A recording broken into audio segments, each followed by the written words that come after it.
오늘 말씀의 제목은 마지막 날의 첫 설교입니다. 우리 지난주부터 사도행전 2장 말씀을 보고 있는데요. 지난주 오순절 날이 되어서 드디어 예수님이 약속하신 대로 제자들에게 성령이 임하시는 그러한 모습을 보았습니다. 그래서 오순절 성령 강림의 결과 어떤 일이 벌어졌죠? 다 성령의 충만함을 받았다라고 이야기를 하고, 그 성령의 충만함의 현상이 다양하게 나타날 수 있지만 특별히 이 오순절 날의 성령의 충만함의 현상은 성령이 그들로 하여금 말하게 하시는 거예요. 그래서 성령의 말하게 하심을 따라서 거기 모인 120문도가 각각 다 다른 언어들로 말하기 시작하였다라고 이야기를 합니다. 사실 우리가 지금 읽는 이 한글 성경이 개역 개정인데요. 개역 한글판, 요거로 이렇게 조금 업데이트 되기 전에는 이게 어떻게 표현되어 있었는가 하면 각각 다른 방언들로 말하기 시작하였다라고 되어 있어요. 그래서 그 헬라어의 단어가 우리가 흔히 이야기하는 랭귀지, 그 언어로도 번역될 수 있는 단어고, 알아듣지 못하는 어떤 소리라고 우리가 약간 신비주의적인 표현으로 쓸 수 있는 방언이라는 그 두 가지 표현으로 다 쓰일 수 있는 단어입니다. 그래서 어떻게 이 성령의 현상을 받아들이느냐에 따라서 때로는 언어로, 때로는 방언으로 번역될 수 있습니다. 그래서 해석 자체도 굉장히 다양한데요. 많은 신학자들과 설교가들은 성령께서 임하셨기 때문에 여기 모여있는 그 당시에 최초의 교회가 되었던 120명의 제자들이 초자연적인 역사에 의해서 다른 언어로 이야기할 수 있게 되었다라고 보는 입장이 있습니다. 그래서 각자 뭐 헬라어, 로마 라틴어, 뭐 여러 가지 다른 나라의 말로 하나님의 일에 대해서 이야기하는, 그것이 여기 지금 묘사된 사도행전 2장의 오순절날 성령의 임하심의 증거였다라고 이야기하는 사람들도 있고, 또 소수이긴 하지만 말 그대로 이 사람들은 알아들을 수 없는 방언을 했다. 여기서 이야기하는 방언이나 고린도전서에서 이야기하는 방언이나 다 같은 단어를 쓰고 있고, 항상 그 표현은 알아듣지 못하는 그런 어떤 그 소리들, 천사들의 말로서 표현되는 것이기 때문에 여기도 역시 알아들을 수 없는 방언을 이야기를 했는데, 성령의 초자연적인 기적은 어디에 있었는가 하면 그들이 방언을 말하는 것뿐만 아니라 더 놀랍게도 초자연적으로 거기에 그들의 그 방언을 듣는 자들이 알아들을 수 있게 되었다. 그들의 언어로서 이해해서 알아들을 수 있게 되었다라고 해석하는 마틴 로이드 존스 목사님 같은 분들은 그렇게 이해를 하고 있습니다. 어쨌든 중요한 것은 성령께서 그들로 하여금 말하게 하셨고, 그것을 듣는 하나님이 택한 자들로 하여금 그 말이 어떤 것인지를 알아듣게 됐다라고 하는 거죠.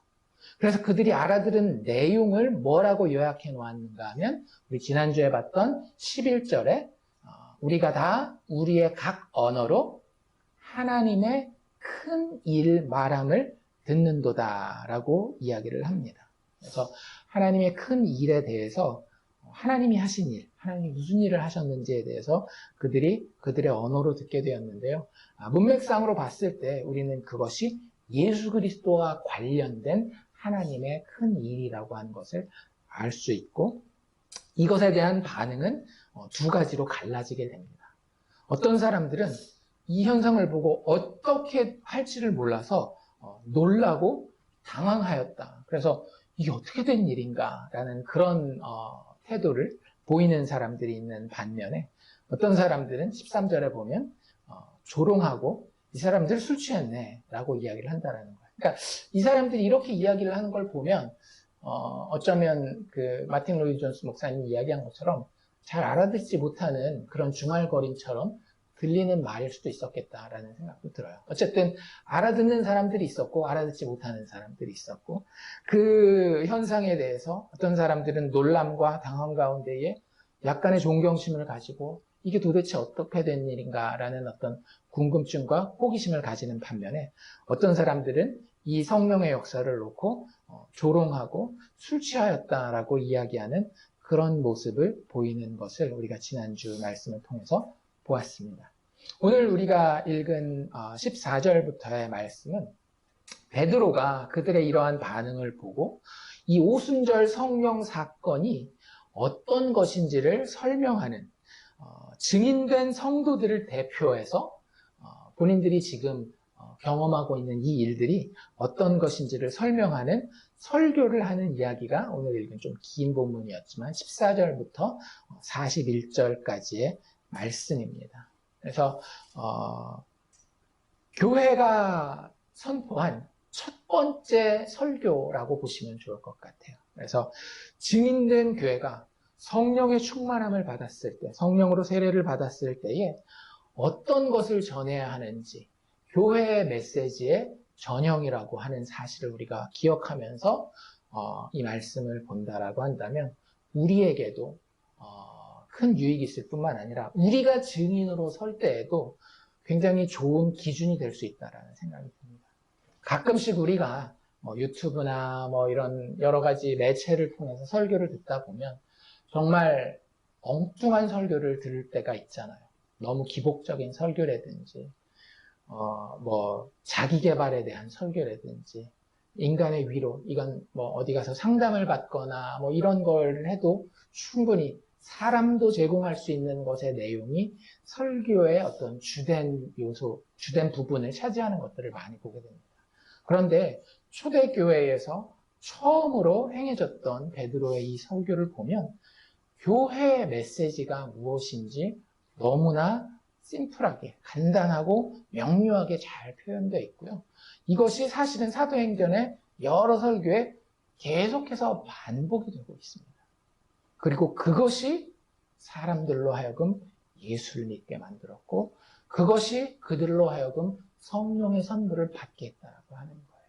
성령의 역사라고 하는 것은 사도행전에서 계속 우리가 보겠지만 말씀의 역사와 같이 갑니다. 말씀이 제대로 선포되는 곳에 성령의 선물이, 성령의 역사가 있었던 것을 우리가 보게 되는데 성령의 역사 중에 가장 중요한 것은 뭐예요? 영혼으로 살아나게 하는 거예요. 즉 다시 말해서 증인되어서 죽었던 영혼들이 예수의 구원 역사의 대상이 될 수 있도록, 그래서 하나님의 나라가 죽어있는 영혼들에게 선포되어서 하나씩 확장되는 데에는 성령의 역사가 아니면 그 일들이 이루어질 수 없는데 그것은 무엇을 통해서만? 여기 나와 있는 이런 말씀의 복음의 선포를 통해서만 이루어진다라고 하는 것을 우리가 기억한다라고 한다면 이 말씀을 우리가 잘 숙지하고 묵상하고 우리 안에서 성령이 다시 한번 역사하게 하는 데에 중요한 기초가 되어야 되는 내용이라고 하는 사실을 알면서 이 내용론을 살펴볼 수 있기를 원합니다. 그래서 14절에 베드로가 일어나서 내가 이것을 너희에게 설명하겠다라고 이 일에 대해 너희에게 알게 하겠다라는 말로 설교를 시작하는 것을 볼 수 있습니다. 15절에 보면 그들이 보는 이 현상은 지금 이 배경을 봤을 때에 너희들이 생각하는 술 취한 것이 아니다라는 말에서 이 현상에 대한 그들의 시각을 바로잡는 그런 모습을 사도 베드로는 보여주고 있어요. 때가 제3신이, 3신은 우리 이제 지난번에 시간 계산하는 방법 알려드린 것처럼 더하기 6을 하면 됩니다. 그러니까 아침 9시에 우리식으로 얘기하자면 딱 회사 다니는 사람들이 회사 출근하는 시간이죠. 그러니까 회사를 출근하지 않더라도 그 시간이면 잠 깰 사람들이 다 깼고 일을 시작해야 될 사람들은 정신 차리고 집중해서 일을 시작하는 그런 시점이라고 생각하면 됩니다. 그러니 그때 술 마시는 사람은 흔치 않겠죠. 게다가 120명이 단체로 음주를 해서 이런 술 취한 모습을 보일 리가 없다라고 하는 겁니다. 이 사람들은 취한 것이 아니다라고 그들이 잘못 가질 수 있는 그런 오해를 일단 불식시킵니다. 그리고 나서 하나하나 이것이 실질적으로 하나님의 구속사 안에서 어떤 의미를 가지고 있는지를 설명하는데요. 구약의 한 성경 본문을 가지고 옵니다. 그 본문은 16절에 이야기한 것처럼 선지자 요엘을 통하여 말씀하신 내용을 가지고 와요. 요엘서 2장 28절 이후에 이렇게 나와 있는 말씀인데, 지금 너희가 보고 있는 이 일은 이 사람들이 술 취했기 때문에 일어나는 일이 아니라 요엘서에 예언되었던 그 예언의 말씀이 성취되고 있는 현장이다. 그럼 일단 그 이야기를 알려면 요엘서가 무슨 이야기인지 알아야 될 거 아니에요. 요엘서가 무슨 이야기인지 혹시 기억나십니까? 요엘서는 단 두 가지로만 기억하시면 돼요. 메뚜기와 성령. 언제 쓰여졌는지 요엘서는 학자들마다 의견이 분분합니다. 근데 뭐 많은 경우에는 요아스 왕 정도 때 쓰여지지 않았나라는 이야기를 하는데, 어쨌든 선지자가 유다 백성들을 굉장히 심하게 책망하는 이야기가 나오고, 그들이 하나님을 배반하고 하나님을 멀리한 결과 하나님의 심판이 어떤 모습으로 나타나는가 하면, 그들이 먹고 살아야 하는 터전인 그 농사의 현장이 완전히 다 망가지는 그런 장면이 나와요. 그래서 팥종이가 먹다 남긴 것을 메뚜기가 먹고 메뚜기가 먹다 남긴 것을 하면서 한 4종류나 되는 메뚜기의 종류를 이야기를 하면서 싹 그들의 농작물이 하나도 남김없이 사라지고 그들이 기근 가운데에 처하게 되는 그러한 모습을 잘 묘사하고 있는 것이 요엘서라고 하는 성경입니다. 그것 말고도 이제 우리에게 유명한 구절들 몇 구절들, 요것들은 내가 성경에서 들어본 것인데 라고 하는 그 구절들을 제가 꼽아서 읽어드리면, 너희는 너희의 옷을 찢지 말고 마음을 찢고 너희 하나님 여호와께로 돌아올지어다. 우리가 마음을 찢는 회개 이런 얘기 하잖아요. 그것도 다 요엘서에 나와 있는 이야기예요. 그래서 회개에 대한 촉구를 그렇게 합니다. 그러니까 심판에 대한 이야기가 쭉 나오면서 그 심판으로 니들 다 망했어가 선지서의 핵심이 아니잖아요. 선지서는 항상 그들의 심판을 무섭게 선포하면서 최종 목적지는 뭐예요? 하나님의 백성들의 회개예요. 돌아오는 거예요. 그래서 너희들 여호와 하나님께로 돌아오라라고 이야기를 해요. 그리고 나서 선지서에서는 항상 뭐가 나와요? 심판과 함께 하나님의 은혜 베푸심, 회복에 대한 이야기가 나옵니다. 그래서 요엘서에도 이렇게 이야기를 하죠. 그는 은혜로우시며 자비로우시며 노하기를 더디하시며 인애가 크시사. 이게 모세 때부터 계속 하나님 스스로에 대해서 하나님 백성에게 드러나시는 모습이잖아요. 그렇게 엄하게 심판하시는 분이시지만 사실 그분의 인격의 핵심에는 뭐가 있다라고 하는 거예요? 은혜롭고 자비롭고 노하기를 더디하시고 은혜가 크신 모습이 있다라는 것을 이야기를 합니다. 너희들 회개해, 돌아와. 그러면 이 은혜롭고 자비로우시고 노하기를 더디하시고 인애가 크신 그 하나님이 뜻을 돌이켜 재앙을 내리지 아니하시리니.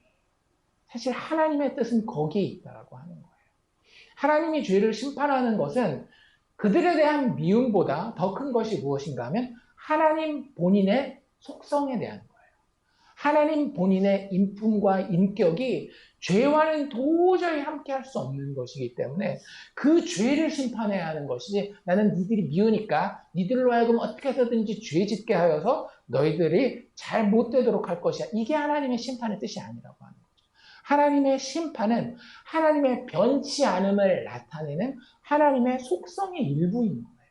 오히려 인간들을 향한 하나님의 뜻은 무엇인가 하면 그러한 하나님의 속성에 배반하지 아니하고 위배하지 아니하고 자신들의 잘못을 다 내려놓고, 하나님 내가 이거 어떻게 안 되는데 용서해 주시면 안 되겠습니까? 내 마음을 하나님께 드리기를 원합니다라는 회개 자리에 나오는 것이 죄인들을 향한 하나님의 뜻이라고 하는 거죠. 그래서 내가 너희들이 회개하기만 하면 뜻을 돌이켜서 재앙을 내리지 않을 것이다. 이러한 이야기가 요엘서 뒷부분으로 가면 갈수록 계속해서 더 많이 나오게 돼요.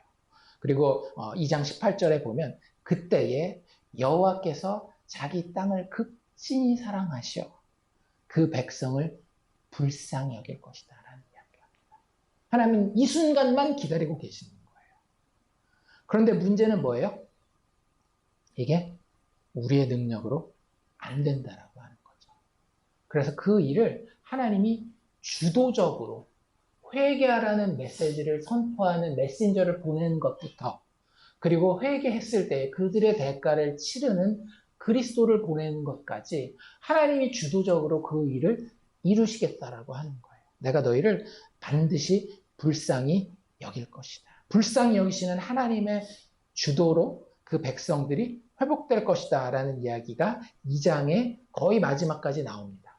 그리고 나서 2장 끝부분에 나오는 이야기가 오늘 베드로가 인용하는 이 말씀이에요. 28절이 어떻게 시작되는가 하면 그 후에라는 말이 나옵니다. 그럼 여기서 그 후에는 무슨 이야기겠어요? 방금 전까지 제가 요엘서의 이야기들을 막 요약해서 설명해 드렸잖아요. 너희들 잘못했으니까 하나님의 심판과 저주가 있을 것이야. 하지만 내가 너에게 회개를 촉구하니 돌아오도록 하여라. 그러면 그분은 은혜로우시고 자비롭고 노하기를 더디하시고 인애가 크신 분이기 때문에 뜻을 돌이켜서 너희를 용서해 줄 것이고 너희를 불쌍히 여겨 사랑하고 회복시키실 것이다. 그리고 난 후에 이 이야기가 나온 거예요. 하나님이 회복시키셨다라고 하는 그들의 회개를 받아들여서 그들을 하나님의 백성으로 하나님의 나라로 다시 회복시킨 증거에 대해서 이야기를 하는데 그게 뭐예요? 그 후에 내가 나의 영을 만민에게 부어주리. 성령은 뭐의 증거라고요? 하나님이 회복을 완성하셨다라는 증거로 드러난다라고 하는 거예요. 그래서 베드로가 이렇게 인용하죠. 하나님이 말씀하시기를 말세에 이 마지막 때는 하나님의 완전한 심판과 하나님의 완전한 구원이 동시에 발현되는 그 시기를 이야기를 하는 거거든요. 예수 그리스도의 십자가 죽음과 부활을 통하여 이미 시작된 그 시기가 바로 이 말세라고 하는 거예요. 그 말세에 내가 나의 영을 모든 육체에 부어주리니 너희의 자녀들은 예언할 것이고 너희의 젊은이들은 환상을 보고 너희의 늙은이들은 꿈을 꿀 것이다. 그때 내가 내 영을 내 남종과 여종들에게 부어주리니 그들이 예언을 할 것이다. 이게 하나님이 하나님의 구원을 성취하신 증거로 하나님의 구원이 이루어진 이후에 일어날 일이라고 하는 거예요. 그 일이 지금 그들의 눈에 보여지고 있는 거죠. 그러면 어떤 사람에게는 이 일이 뭐로 다가오는 거예요? 하나님의 구원으로 다가오는 것이고 또 어떤 사람에게는 뭘로 다가오는 거예요? 최종적인 심판으로 다가오는 거예요. 더 이상 예수의 복음 진리 앞에는 미룰 수 있는 여지가 없다라고 하는 거예요. 이때는 이제는 마지막 때예요. 하나님께서 마지막에 작정한 그 심판을 드디어 현실이 되도록 만든 그 시대가 바로 이 시대라고 하는 겁니다. 그리고 그 요엘 말씀을 통해서 베드로는 그들에게 그들이 살 수 있는 길에 대해 이렇게 이야기를 하고 있죠. 21절에 보면 누구든지 주의 이름을 부르는 자는 구원을 받으리라. 요엘서에는 뭐라고 되어 있는가 하면 누구든지 여호와의 이름을 부르는 자는 구원을 받을 것이다. 우리가 흔히 알고 있는 야훼라고 하는 그 단어가 여기 쓰이고 있습니다. 즉 여기서 예수를 누구로 표현하고 있는 거예요? 하나님의 본체로 표현하고 있는 거예요. 하나님이 주도하여서 자격 없고 능력 없는 자들의 구원을 이루어낼 것인데 하나님이 직접 내려오셨다라는 거예요. 하나님의 아들이면서 하나님의 본체이신 예수 그리스도께서 이 땅에 내려오셔서 죽으시고 다시 사심으로 말미암아 그들에게 약속된 구원과 회복이 성취되었고 그 증거로 약속된 성령이 이들에게 임하여서 너희들이 보는 이러한 놀라운 현상이 일어나고 있는 것이다 라고 이야기를 합니다. 그들에게 일어날 일은 뭐였어요? 그들이 예언할 것이다 라고 얘기를 했죠. 예언은 좁은 의미에서는 미래에 일어날 일에 대한 미래에 일어날 일에 대한 이야기를 말하는 것이기도 하지만 좀 더 넓은 의미에서는 하나님 나라의 최종적인 완성에 대해서 이야기를 하는 거예요. 하나님 나라의 최종적인 완성에 어떤 일이 일어나요? 죄인들은 영원한 심판 가운데에, 그리고 의인들은 하나님의 영원한 회복 가운데에 하나님의 영광을 함께 누릴 존재로 서게 된다라고 하는 것이 큰 의미에서의 예언이거든요. 그런데 그들이 얘기한 내용이 뭐였어요? 여호와의 날에 대한 이야기를 했거든요. 하나님의 큰 일이 이 여호와의 날에 대한 이야기예요. 그래서 하나님의 큰 일이라고 하는 말이 사실은 어디에도 나오는가 하면 요엘서에 그대로 나오는 일이에요. 여호와의 큰 일이 있을 것인데 그것이 바로 하나님이 자격 없는 죄인들을 불쌍히 여겨 구원할 것이며 그 구원의 끝에는 그 구원이 완성됐다라는 증거로 성령을 부어준다라고 하는 것이 하나님의 큰 일이라고 하는 거예요. 그런 것들이 이루어졌고 그것에 너희가 어떻게 반응하느냐에 따라서 심판받는 자들도 있고 주의 이름을 부르는 자들에게는 구원받는 자도 있을 것이다. 그들의 미래에 대해서 이야기를 하는 거잖아요. 그런데 그 미래는 무엇과 아주 밀접하게 연관되어 있는가 하면 예수 그리스도의 죽음과 부활에 어떻게 반응하느냐와 굉장히 밀접하게 연관되어 있다고 하는 거죠. 즉 그들은 무슨 이야기를 한 건가 하면 하나님의 큰 일을 이야기했다라고 하는 것은 예수 그리스도께서 약속된 그리스도로 이 땅에 오셔서 우리를 위해 죽고 다시 살아나셨습니다. 당신들에게는 이제 두 가지 길밖에는 남아있지 않습니다. 그의 이름을 불러 그분을 믿는 믿음의 자리에 서든지 그분과 상관없는 자리에 서는 것. 이 두 가지밖에 남지 않았습니다라는 그것에 대해서 지금 여기 모인 120문도와 베드로가 이야기하고 있는 거예요. 그리고 너무나도 분명하게 너희들이 놀랄만 하지 그 일이 바로 구약에 이미 약속된 요엘서의 마지막 날에 대한 일이 예수 그리스도의 죽음과 부활을 통하여 지금 성취되어서 성령의 임하심을 보고 있는 거야 라고 이야기하고 있다라고 하는 겁니다. 하나님의 약속된 구원과 심판이 이제 성령의 임하심의 사건을 통해서 그들의 눈앞에 펼쳐지고 있는 것입니다. 이 일은 지금도 계속되고 있는 거예요. 말세는 예수 그리스도의 죽음과 부활을 통해 시작되었고 언제까지 이어지는가 하면 예수 그리스도의 다시 오심까지 이어지는 겁니다. 그때까지 모든 영혼들은 이 선택의 현장 가운데 서 있는 거예요. 우리를 비롯한 우리가 증인되어서 나가 예수 그리스도의 복음을 들려줘야 될 그 모든 사람들은 바로 이 현장에 서 있는 거예요. 성령을 이미 부어주셨어요. 그런데 그 현상을 보고 예수 그리스도의 죽음과 부활이라고 하는 그 복음의 메시지 앞에 어떻게 반응할 것인지에 대한 도전을 던집니다. 그런데 그 자리에서 하나님의 택하신 자들은 그 복음을 믿고 똑같이 성령을 선물을 받게 된다라고. 그리고 나서 이 요엘서에 대한 이야기가 끝나고 나면 요엘서를 통해서 무슨 이야기를 한 거예요? 너희들이 지금 보고 있는 일이 무엇인지에 대한 설명을 하고 거기서 더 나아가서 이제 22절부터는 무슨 이야기를 하는가 하면 그 하나님의 큰 일이라고 하는 것에 대해서 좀 더 자세히 특별히 구약의 시편 한 구절을 가지고 와서 베드로는 설명을 하기 시작합니다. 하나님의 큰 일은 다른 말로 좀 쉽게 바꾼다면 예수 사건을 이야기를 하는 거예요. 예수 사건. 그 예수 사건에 대한 요약은 무엇인가 하면 그가 사망에 매여 있을 수 없었다. 이게 예수 사건의 핵심입니다. 그래서 그것에 대해서 좀 더 자세히 설명을 하는데 참 여기서 우리가 눈여겨봐야 될 장면은 무엇인가 하면 교회의 메시지가 무엇인지 그리고 교회의 사역의 방향성이 어떤 것이어야 되는지 꼭 교회뿐만 아니라 우리가 한 개인 그리스도인으로서도 증인된다라고 했을 때에 무엇이 우리가 가져야 되는 증인의 태도여야 하는지를 잘 보여주고 있는데요. 여기 보면 잘 생각해 보세요. 만약에 사람들에 대한 설득이라든지 교회의 세를 불리는 것이 목적이었다면 지금 이 자리에서 뭘 얘기하는 게 가장 유리한 거겠어요? 지금 기적적으로 일어나고 있는 이 성령의 역사에 대해서 계속해서 이야기하는 거 아닙니까? 봐봐, 저 사람들 외국어로 말하지. 니들 외국어로 말할 수 있어? 외국어로 말 못하잖아. 근데 저 사람들 하나님의 성령을 받아서 외국어로 말하는 거야. 니들 저런 하나님 믿어야 되겠어? 안 믿어야 되겠어? 하면서 어떤 성령을 통한 기적을 막 팔 수 있을 거예요. 그런데 베드로는요, 성령에 대한 이야기는 그냥 성령이 임하셨다라고 하는 것은 마지막 날이 임했다라고 하는 증거야 라고 이야기하고 바로 누구에게로 넘어가요? 예수 이야기로 넘어가는 거예요. 여러분들, 교회가 가지고 있어야 되는 메시지는 성령에 대한 이야기가 아닙니다. 성령은 예수 그리스도의 영이에요. 우리 다시 한번 조금 이따가도 보겠지만 예수 그리스도의 이야기로 늘 돌아가는 겁니다. 성령이 보여주는 어떤 기적, 성령이 우리에게 가능하게 하는 어떤 놀라운 능력들, 흔히 우리가 은사라고 이야기를 하죠. 그 중에 현대인들이 가장 많이 사용하려고 하는 게 뭐예요?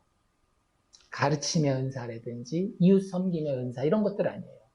그래서 가서 잘 먹을 거 반찬 섬겨주고 밥 섬겨주고 아플 때 잘 방문해주고 어려운 현장에서 위로해주고, 아니면 논리적으로 잘 교리를 정리해서 역사적인 사실을 잘 정리해서 그들에게 알아들을 수 있는 말로 조리 있게 잘 설명을 하면 그것이 그들을 구원하고 교회에 그들로 하여금 일원이 될 수 있게 하는 것이라고 생각하는 경우가 참 많이 있어요. 그런데 교회의 첫 설교는 그러지 않았다는 거예요. 정말 그렇게 성령을 팔아먹을 수 있는, 성령의 기적과 성령의 그 은사들을 잘 팔아먹을 수 있는 너무나도 좋은 환경 가운데서도 성령에 집중한 것이 아니라 누구에 집중하고 있다라고요? 하나님께서 예수 그리스도를 통해 이루신 그 큰 일에 집중하고 있다라고 하는 거죠. 오직 예언된 그리스도로서의 예수의 죽음과 부활이 교회가 집중했었던 메시지라고 하는 거예요. 우리가 그리스도의 증인으로 선다, 증인이 되어서 땅 끝까지 가서 선다라고 했을 때 우리의 메시지도 똑같아야 된다라고 하는 겁니다. 그들을 섬기고 그들에게 알아들을 수 있을 말로 잘 설명하는 거 하나님 사용하셔요. 하지만 그 핵심에는 성령의 충만함이 있어야 되는 겁니다. 그런데 그 성령의 충만함은 항상 뭘로 드러나는가 하면 부활하신 예수의 영광을 보는 데 있는 거예요. 내가 뭔가에 나의 마음과 영혼이 꽂혀 있잖아요. 그럼 무슨 얘기를 하더라도 기승전 그 꽂혀 있는 거로 가게 돼 있거든요. 성령 충만이라는 게 그거예요. 하나님의 성령의 은사를 통해서, 성령의 기적을 통해서 우리를 하여금 잘 설명도 하게 하고 잘 설득도 하게 하고 잘 섬기게도 하겠지만 기승전 뭘로 가게 되는 거예요? 근데 예수께서 우리를 위해서 죽으시고 다시 살아나셨어. 거기로 가게 되는 거예요. 베드로가 지금 바로 그 자리로 가고 있는 거예요. 성령의 기적의 역사가 그들의 눈의 현장에 펼쳐지고 있는데 근데 있잖아. 진짜 중요한 건 뭔지 알아? 하면서 그들의 관심을 예수 그리스도 사건으로 끌고 가고 있다라고 하는 거죠. 22절 이렇게 이야기를 합니다. 이스라엘 사람들아 이 말을 들으라. 너희도 아는 바와 같이 하나님께서 나사렛 예수로 큰 권능과 기사와 표적을 너희 가운데서 베푸셨다라는 거 너희들 다 알지 않느냐. 예수라는 한 인간이 존재했어요. 이건 역사적인 사실입니다. 그런데 그 사람이 어떤 존재인가에 대해서는 해석이 필요하다라고 하는 거예요. 왜? 우리가 눈에 보이지 않는 것은 모르니까. 그런데 그 해석이 가능해지도록 하나님은 이미 구약 성경에 계속 준비해 놓으셨죠. 하나님이 보낼 구원자 그리스도가 있을 텐데 그는 이러이러한 기적들을 베풀 것이다. 눈먼 자의 눈을 뜨게 할 것이고 앉은뱅이를 일으킬 것이고 속박되었던 자들을 풀어줄 것이다. 그런데 그러한 놀라운 기적과 이사들을 예수님이 하셨어요, 안 하셨어요? 하셨단 말이에요. 즉 예수는 하나님이 보내셨다라고 하는 증거가 너무 분명하다라는 것을 예수님의 그 공생의 사역을 통해서 그들에게 증명하고 있는 것입니다. 너희 앞에서 그를 증언하셨다라고 하는 게 그 표현이에요. 하나님이 예수에 대해서 계속 이야기한 게 뭔지 알아? 하나님이 니들 그거 못 들으면 진짜 귀머거리나 마찬가지야. 예수의 기적은 하나님이 이렇게 말하는 것과 똑같아. 내가 이 사람을 보냈다. 이 사람이 내가 보낸 그리스도다. 내가 너희의 구원을 이 사람을 통해서 이룰 것이다 라는 이야기를 예수님이 기적을 베풀 때마다 하나님은 계속 하고 계셨다라고 하는 거예요. 그래서 예수님의 기적을 단순하게 기적이라고만 이야기하지 아니하고 이적, 즉 사인이라고, 뭔가 목적지가 어딘지를 보여주는 그런 증거라고 신약 성경은 계속 이야기하고 있는 거예요. 그리고 23절에 넘어가면 그가 하나님께서 정하신 뜻과 미리 아신 대로 내어준 바 되었다. 이것도 이미 예수님의 고난받으심과 팔리심과 죽으심이 이미 구약 성경에 약속된 대로 간다라는 거예요. 그래서 그가 법 없는 자들의 손을 빌려서 못 박혀 죽게 되었다라고 이야기를 하는 겁니다. 하나님의 약속하신 분이 오셨어요. 능력과 권능으로 그분이 하나님의 구원자라는 것을 증명하셨습니다. 그런데 그 능력을 가지신 분이 죽으셨어요. 이유가 뭐라고요?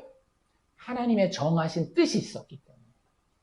죄인을 구원하기 위해서는 하나님이 준비하신 완벽한 제물이 죽어지지 않고는 도저히 죄인의 회복이 일어날 수 없기 때문에 하나님이 우리를 자비롭게 여기시는 마음으로, 우리에게 자격 없지만 은혜를 베푸시는 마음으로 자신의 외아들을, 독생자를 이 땅에서 죽게 정하셨다라고 하는 거예요. 그래서 예수님이 계속 이야기하잖아요. 그가 고난받고 죽어야만 할 것을 너희가 알지 못하느냐라고. 그 이야기를 베드로가 지금 하고 있는 것입니다. 그의 죽음은요, 절대로 그가 힘이 없어서 밀렸거나 세상 사람들이 사악하기 때문에 어쩔 수 없이 당한 억울한 죽음이 아니었다라고 하는 거예요. 우리를 위해서 반드시 죽어야 하는 하나님이 예비하신, 미리 알고 계셨던 그런 죽음이라고 하는 것을 이야기를 합니다. 그리고 24절에 내려가서 그런데 죽음이 끝이다 아니다? 아니라고 하는 거죠. 하나님께서 그를 사망의 고통에서 풀어 살리셨다. 이는 그가 사망에 매여 있을 수 있다 없다? 없다라고 하는 거예요. 왜 사망에 매여 있을 수 없을까요? 신학적인 논리로 따진다라고 한다면 예수님은 죄 없는 분이기 때문에 죽음과 사망이, 무덤이 예수님을 가둬놓을 수 없기 때문에 예수님이 살아난 거예요. 그런데 베드로는 그것 말고 다른 시각에서 이 사건을 보고 있는데, 왜냐하면 하나님이 약속하셨기 때문에 그래요. 하나님이 약속하신 구원자라는 증거가 어디 있는지 알아? 이 땅에 내려와서 일단 하나님의 약속하신 기적을 보이실 거야.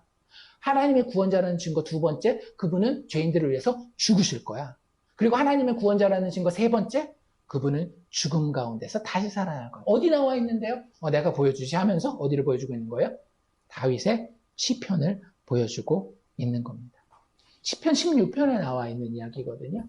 다윗이 이렇게 이야기를 했대요. 내가 항상 내 앞에 계신 주를 배웠으며. 이거 시편 읽을 때 모든 독자들은 뭐라고 생각할까요? 다윗 얘기하는 줄 알지 않겠어요? 다윗이 하나님 앞에, 늘 하나님의 존전 앞에 있는 그런 참 신령한 신앙생활을 했겠구나, 이런 마음으로 받아들이는 거예요. 충분히 그렇게 받아들일만 하죠. 내가 항상 내 앞에 계신 주를 배웠으며. 조금 과장이 있는 것 같지만 그래도 뭐 다윗 정도의 신앙이면 내가 인정할 만하지 하면서 우리는 이 성경 말씀을 읽는단 말이에요. 나로 요동하지 않게 하기 위하여 그가 내 우편에 계셨다. 이거 되게 많이 보는 거 아니에요? 하나님 내 우편에 계시니 100만인이 1000만인이 넘어질지라도 나는 두려워하지 않으리라. 이런 표현 많이 나와 있잖아요, 시편에. 그런데 뒤로 갈수록 이게 조금 이상해집니다. 그러므로 내 마음이 기뻐하였고 내 혀도 즐거워하였으며 육체도 희망에 거하리. 이 육체? 뭐 그럴 수 있겠지. 하나님이 다윗을 건강하게 잘 지켜주셨나 보다 라고 생각하는데, 여기에서 이야기하는 육체는 죽음 앞에선 육체를 이야기하는 거예요. 뒤에 보면 27절에 이렇게 얘기하죠. 이는 내 영혼을 음부에 버리지 아니하시며 주의 거룩한 자로 그 육체가 썩음을 당하지 않게 하실 것이므로다. 주께서 생명의 길을 나에게 보이셨으니 주 앞에서 내게 기쁨이 충만하게 하시리로다. 이렇게 읽으면, 제대로 성경을 읽은 사람은 이게 다윗이라면 그 다음에 생기는 의문이 있는 거예요. 뭐겠어요? 베드로가 그대로 잘 설명해 주죠. 너희들 이 성경 읽고 그 다음에 우리가 역사적으로 알고 있는 사실을 한번 살펴보자. 형제들아, 내가 조상 다윗에 대하여 너희한테 한번 생각해 볼 거리를 던져줄 텐데, 분명히 내가 이렇게 얘기할 수 있다. 다윗 지금 죽었어 안 죽었어? 죽었지. 장사됐어 안 됐어? 장사됐지. 그리고 그의 무덤이 오늘날까지 우리 중에 있어 없어? 있지. 그러면 다윗이 이야기한 그의 육체의 희망이 있어서 그의 영혼이 음부에 버려지지 아니하고 하나님의 거룩한 자였던 다윗으로 썩음을 당치 않게 한다라고 했는데, 그가 다 썩어 문드러져서 그의 무덤이 지금까지 우리 앞에 있는데, 이 말씀을 어떻게 설명할 거야? 하나님의 말씀이 틀린 거야? 지금 그런 도전을 하고 있는 거예요. 사실 다윗은 선지자였다는 거야. 이게 베드로의 해석입니다. 다윗은 선지자였기 때문에 지금 이 시편 16편의 이야기를 할 때에 자기 얘기를 한 게 아니라 누구 얘기를 했다라는 거예요. 오실 메시아에 대한, 즉 예수님에 대한 이야기를 했다라는 거예요. 거기 뭐라고 나와 있다? 하나님의 오실 메시아는 하나님과 너무나도 친밀한 관계에 있으며 하나님을 기쁘시게 할 뿐만 아니라 하나님을 기뻐하는 자로서 하나님 안에서 그의 육체조차도 희망 가운데 늘 거하는 자이기 때문에 그의 영혼은 음부 가운데 버림을 받지 아니하고 그의 육체는 거룩한 자로서 썩음을 당치 않게 될 것이다 라고 하는 게 구약의 시편에 다윗을 통하여 예언되어 있다라고 하는 거예요. 30절 하나님이 이미 맹세하사 그 자손 중에서 한 사람을 그 위에 앉게 하리라 하심을 알고 미리 본고로 영적으로 본 거겠죠. 다윗이 그리스도의 부활에 대해서 이야기하는 것이다. 그가 음부의 버림이 되지 아니하고 그의 육신이 썩음을 당하지 않게 되리라 한 것을 다윗이 이야기한 것이다. 그 말대로 예수를 하나님이 살리신 것이다. 그리고 우리가 그 살아나신 예수를 다 보았다. 이 120문도가 그 다락방에서 모일 때마다 하나님이신 예수께서 그들 앞에 부활하신 육체로 계속 나타나요. 너무나 이게 그들 뇌리에 선명하게 박혀 있는 거예요. 그냥 동화 속에 누구도 부활은 사실은 믿었어요. 우리 마르다 같은 경우 기억나잖아요. 죽고 난 다음에 맨 마지막 날에 심판이 끝나고 나면 부활할 거 믿습니다. 바리새인들도 믿는 것처럼 나도 그거 믿습니다. 근데 그게 아니라 진짜 지금 예수께서 다시 살아나셨습니다. 라고 하는 게 그들에게 보여져서 그들이 증인으로 지금 택함을 받은 거예요. 성령의 충만함이 뭔지 아십니까? 성령의 충만함이라고 하는 것은요. 예수가 부활하신 예수가 정말로 내가 도저히 감당할 수 없을 만큼의 벅참과 현실성을 가지고 나를 압도하며 내 앞에 보이는 게 성령의 충만함이에요. 성령의 충만함을 가장 잘 설명한 예가 스데반의 죽음 사건이거든요. 스데반이 죽는 그 현장을 누가는 뭐라고 표현하는가 하면 성령이 충만하였다라고 얘기를 하는데 그때 그가 경험한 게 뭐예요? 하늘이 열리고 하나님의 영광과 및 그리스도께서 하나님 우편에 계신 것을 보는 것이 성령의 충만함으로 거기 너무 잘 표현되어 있어요. 지금 이 사람들도 그 부활하신 예수를 다시 한번 가슴 벅차게 깨닫는 거예요. 예수님이 그들과 함께 계셨을 때는 어때요? 그냥 예수님이 나타나서 보여주시면 되잖아요. 부활하신 몸을. 근데 그 기간이 짧고 예수님이 승천하셨단 말이에요. 그래서 그들이 예수님에 대해서 정말로 현실로 느끼고 와 예수님이 살아났어 라고 하는 그 감격이 식어질 수 있는 상황에서 그들에게 필요한 것은 무엇이다? 성령의 충만. 성령께서 나타나셔서 그들에게 충만하게 내려오셔서 그들로 하여금 하늘에 올라가신 부활 예수를 직접 내 눈 앞에 있는 것처럼 보게 만드는 거예요. 그러니 그 사람의 입에서 나오는 이야기는 무슨 얘기밖에 나올 수밖에 없겠어요. 부활하신 예수에 대한 이야기밖에 나올 수 없는 거예요. 성령이 기적을 베풀어서 이런 놀라운 일을 하게 하시지 않느냐. 그래도 니네 안 믿을래? 아니에요. 부활하신 예수가 내 안에 보이는 성령 충만의 성령 세례 사건을 체험한 이 베드로에게는 다른 거 그렇게 중요하지 않은 거예요. 오직 뭐만 중요한 거예요? 부활하신 예수만 중요한 거예요. 구약 성경을 봐도 부활하신 예수, 예수의 공생애를 이야기할 때도 부활하신 예수. 그 예수에 대해서 이야기하고 있는 거예요. 우리가 바로 성령 충만함을 받은 우리가 바로 그 예수의 살아계신 예수의 살아있는 증인이라고 하는 거예요. 우리는 지금 동화 얘기를 하는 게 아니라 우리의 영이 성령을 통하여 지금도 하늘에 계신 부활의 예수를 보고 있다는 거예요. 우리는 그 성령 충만 가운데 살아야 되는 존재입니다. 그 성령 충만이 시들해졌을 때에 늘 다시 골방으로 내려가서 그 성령 충만함을, 그 좋은 것을 구해야 되는 그러한 책임이 있는, 신앙적인 책임이 있는 사람. 베드로가 그 성령 충만함으로 이 부활의 예수를 지금 전하고 있는 거예요.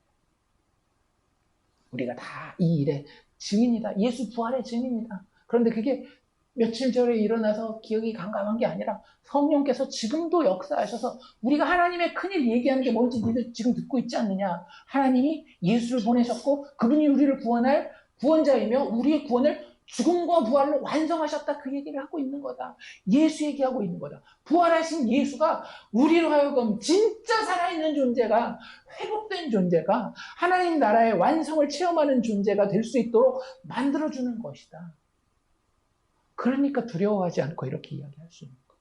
물론 베드로도 부족하고 120명의 모인 제자들도 부족한 점이 있었겠지만 성령의 충만을 체험하는 그 순간, 부활하신 예수가 보이는 그 순간은 인간이 감당할 수 없는 것들이 그들 가슴 가운데에서, 그들의 삶 가운데서 흘러나올 수밖에 없는 거예요.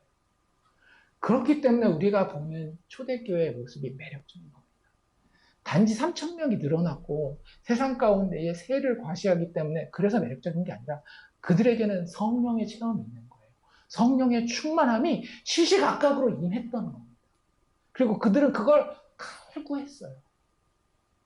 그 현상은 때마다 시마다 좀 다르게 나타날 수 있지만 부활하신 예수가 보이는 그 감격이 또 일어나고 또 일어나고 또 일어나고, 베드로 안 넘어질 것 같아요? 넘어지잖아요. 그 이방인들과 식사하는 그 자리에 창피해하면서 도망가는 거, 성령 충만함이 식어 있는 상황이에요.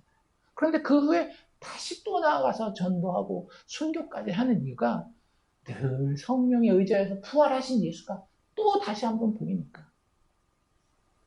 지금 그 메시지를 전하고 있는 겁니다. 이 시편에 대한, 이 시편 16편에 대한 그 베드로의 해석은 결론적으로는 이거예요. 다윗이 예수 그리스도의 부활을 예언했다. 거기 나오는 다윗은 다윗으로 1차적으로 이해는 될 수 있겠지만 그림자로서 거기 표현되어 있는 것이고, 그 시편에 표현하고자 하는 실체는 바로 그리스도다. 그리고 예수가 그 약속된 부활하실 그리스도다라고 하는 것을 이야기하고 있는 것입니다. 그리고 이제 이야기를 쭉 넘어가면서 그 예수가 하늘에 올라가심으로 이제는 아무것도 안 하고 쉬는 것이 아니라 지금도 그 구원을 각 영혼들마다 하나님이 정하신 백성들을 회복시키시는 역사에 일으키고 계시다.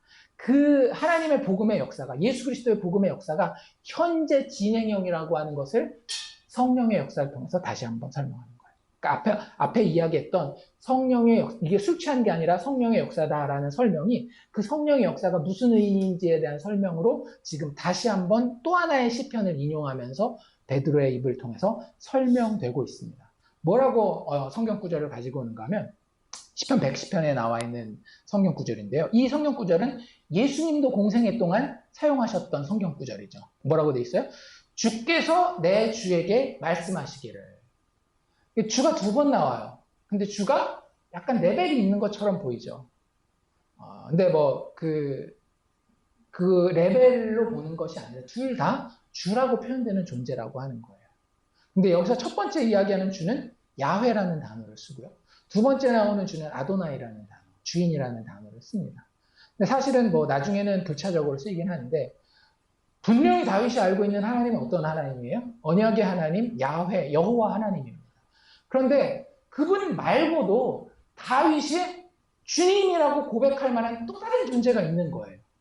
이건 참 이 구약적인 신론으로는 참 이해하기 힘든 그런 부분이긴 해요. 근데 그게 그리스도로 많은 사람들에게 이해는 되는데 그냥 단순한 인간 그리스도가 아닌 신적인 존재로 이해되고 있는 거죠.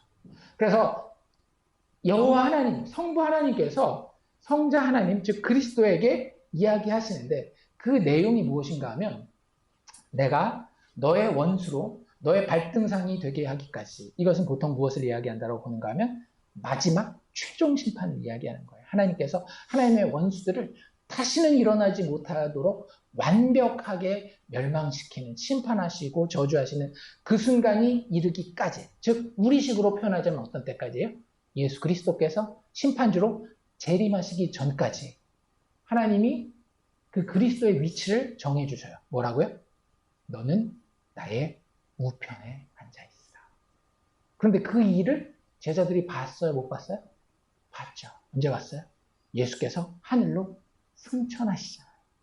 예수께서 부활하셨을 뿐만 아니라 그분을 하나님이 직접 그들이 보는 가운데에 높이신 거예요. 물론 천국이라고 하는 공간은 단순히 물리적이고 공간적인 장소만을 이야기를 하는 건 아니잖아요. 우리가 아는 것처럼.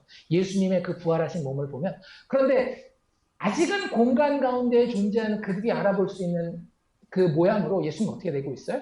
낮은 곳에서 높은 곳으로 올라가셨던 그 사건이 승천의 사건이란 말이에요. 즉 다른 말로 표현한다라고 한다면 예수님께서 사람들이 보는 가운데에서 정말로 높아져서 하늘은 누구의 곳을 상징하는 거예요? 하나님의 곳을 상징하는 거잖아요. 하나님이 계신 곳으로 높아지는 모습을 제자들은 본 거예요. 그런데 그게 딱 보니까 어디 나와 있는 거예요? 시편에 나와 있네. 예수님이 이야기할 때는 야 니들 그리스도를 다윗의 자손이라고 얘기할 때 이거 어떻게 해석할래? 라고 얘기했던 그 부분. 그분이 다윗의 자손으로 오긴 하지만 실질적으로는 어떤 존재라고 하는 거예요? 하나님 우편에 계시는 권능과 신격을 가진 존재라고 하는 것을 다윗은 이미 예언하고 있었던 거예요. 그렇기 때문에 그분의 자손으로 육체로 봤을 때는 그분의 자손으로 이해될 수 있지만 더 중요한 그분의 존재는 무엇이다? 하나님의 정하신 약속하신 그리스도라고 하는 거예요. 그리고 그 그리스도는 약속된 대로 지금도 하늘로 올라가셔서 하신 가장 중요한 일이 뭐예요? 내가 너희를 떠나 아버지께로 가지 않으면 너희에게 성령을 보낼 수가 없다. 올라가신 증거가 뭐예요? 성령이 내려온 거예요. 그러니까 승천과 성령이라고 하는 것은 예수님이 높임을 받아 지금도 하나님 우편에서 구원의 역사를 이루고 계시다라고 하는 증거인 거예요. 성령께서 지금 예수 그리스도의 복음의 능력을 통하여 예수의 의를 죄인들에게 적용하고 있다라고 하는 거죠. 그리고 그 일에 베드로와 여기 120명의 제자들이 증인으로 세움을 받았다라고 하는 겁니다. 그들의 증인된 것조차도 예수님이 높아지셨기 때문에 예수님께서 성령을 보내주셨기 때문에 하나님의 역사하심 때문에 가능하다라는 거예요. 그러니까 우리는 교회의 역사는 이제는 우리가 맡아서 해야 될 일이라고 생각하려는지 모르겠는데 아니요. 성경의 패러다임은 그렇지 않습니다. 지금도 역사하시는 분은 누구예요? 예수 그리스도인 거예요. 왜? 예수 그리스도께서 성령을 보내요. 그가 이루신 그 구원을 한 영혼에게 적용하고 계시기 때문에 그런 겁니다. 예수께서 하나님 아버지께로 올라가 높임을 받으셨기 때문에 약속하신 성령을 보내주실 수 있었고 그것은 바로 다윗의 예언이 성취되었다라고 하는 겁니다. 예수로 인하여서 죄인들이 구원을 받을 뿐만 아니라 지금 너희가 보고 있는 그 구원받은 죄인들의 성령 충만한 임재가 너희들 눈앞에 펼쳐지고 있다. 너희들이 지금 이 성령의 충만한 역사를 보는 것은 무엇에 대한 증거다? 예수께서 부활하시고 승천하셔서 하나님 우편에서 죄인들을 구원하고 계신 증거다라고 이야기합니다. 이제 하나님의 마지막 때가 되어서 더 이상 회복할 수 없는 최후 심판의 그 말세가 왔는데 그 말세의 때에 하나님이 오히려 이렇게 구원하시는 자들이 있다. 너희들 어떻게 할래? 라는 그런 도전을 주고 있는 겁니다. 성령 안에서 여전히 현재 진행형이 예수 그리스도의 능력과 구원 사역으로 베드로는 자신의 설교를 마무리해가고 있습니다. 그리고 36절에 자신의 설교를 마무리하고 결론을 짓고 있죠. 뭐라고요? 그런즉 이스라엘 온 집은 확실히 알지니 너희가 십자가에 못 박은 이 예수를 하나님이 주와 그리스도가 되게 하셨느니라. 그리스도는 구원자, 왕 이 정도로 보면 될 것 같고요. 주는 말 그대로 두 가지 의미가 있어요. 그냥 단순한 주인이라는 뜻도 있지만 여호와라는 단어, 하나님으로 하나님이 확증하셨다라고 하는 거예요. 그래서 이 순서에 대해서 되게 중요하게 생각합니다. 우리는 항상 초점을 어디에다 두기를 원하는가 하면 우리에게 두기를 원해요. 내가 구원받는 것, 내가 회복되는 것. 그런데 그렇지 않아요. 하나님 앞에서 하나님과 우리 사이에 예수께서 서실 때에 제일 중요한 우선순위는 그리스도가 누구인지에 대한 거예요. 그리스도가 누구다? 그리스도는 나의 주인이시다. 나의 하나님이시다. 이게 가장 중요한 겁니다. 그게 되고 나면 자연스럽게 따라오는 게 뭐예요? 그분은 구원의 하나님이요, 자비의 하나님이요, 은혜의 하나님이요, 불쌍히 여기시는 하나님이시기 때문에 당연히 그 앞에 회개하고 자복하는 자들에게 누가 되는 거예요? 그리스도요, 구원자요. 그들의 삶을 책임지는, 그들의 전인격과 생명을 책임지는 왕이 되신다고 해요. 너희가 그 예수 앞에 어떻게 반응할 것인지에 대한 도전과 선포가 사도 베드로의 설교였던 겁니다. 하나님께서 그 상황에서 그들의 영혼을 만지시기 시작하셔요. 그래서 뭐라고 얘기를 해요? 이 말을 들은 사람들이 마음에 찔려서 베드로와 다른 사도들에게 물어 이르되 형제들아 우리가 어찌할꼬? 라고 물어봅니다. 우리는 우리가 가서 증인만 되고 성령이 충만만 하면 다 이렇게 될 거라고 생각하는데 이건 한 가지 반응에 불과해요. 우리가 증인되었을 때 세상은 항상 두 가지로 반응합니다. 베드로의 설교처럼 반응하든지 스데반의 설교처럼 반응하든지. 그러니까 우리는 결과에 집중할 필요가 있는 거예요, 없는 거예요? 없는 거예요. 우리는 뭐에 집중해야 되는 거예요? 예수에 집중해야 되는 거예요. 우리는 예수의 영의 충만함이 나에게 있는지 없는지에 집중해야 되는 거예요. 그리고 내가 예수를 증언했는지 아닌지에 거기에만 집중하면 됩니다. 하나님이 때로는 그것을 통해서 많은 사람들을 회개시키시기도 하시고 때로는 많은 사람들을 통하여 나에게 돌을 던지기도 하셔요. 그것은 하나님께 달려있는 거예요. 하나님께서 어느 장소에서는 심판을 선포하시고 어느 장소에서는 구원을 선포하셔요. 그것은 온전히 하나님의 주권에 달려있는 겁니다. 지금 여기서는 구원을 선포하는 그런 그림이 그려지고 있는데요. 그들이 그렇게 물어볼 때에 베드로가 이렇게 얘기를 하죠. 너희가 회개하여 각각 예수 그리스도의 이름으로 세례를 받고 죄사함을 얻으라. 그리하면 성령을 받으리니. 여기서 성령을 선물로 받는다는 건 성령의 모든 사역을 이야기를 하는 겁니다. 성령이 중생케 하실 뿐만 아니라 부활하신 예수를 계속해서 보게 하는, 충만케 하시는 그 역사까지 다 포함하는 거예요. 그래서 너희가 세례받고 죄사함을 얻으면 예수 그리스도를 믿기만 하면 성령까지 선물로 받아서 그 생명이, 부활의 생명이 단지 죽을 때만 필요한 것이 아닌 너희가 지금 살아가는 이 현장에서도 능력이 되어서 역사할 것이다 라고 이야기를 하고 너희들 좋은 것을 택하라. 이 패역한 세대에서 구원을 받으라 라고 이야기를 합니다. 그리고 그것을 뭐라고 얘기를 하는가 하면 설득 이런 표현이 아직도 나오지 않아요.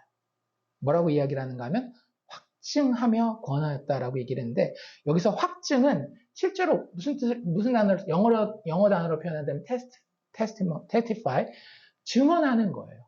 이게 맞는 거야. 예수님 정말 살아나셨어. 그분 안에 구원이 있어. 라는 증언을 하고요. 그리고 권면이라는 단어는 다른 말로 얘기를 하면 오라고 부르는 거예요. 한국말로 조금 더 다른 표현을 쓴다면 초청하는 거예요. 우리가 증인된다라는 것은 증언하고 초청하는 겁니다. 꼭 기억합시다. 그들을 감동시키는 것도 아니고요. 그들의 감정을 막 잘 위로해주고 해서 감동시키는 것도 아니고요. 그들을 설득해서 굴복시키는 것도 아니에요.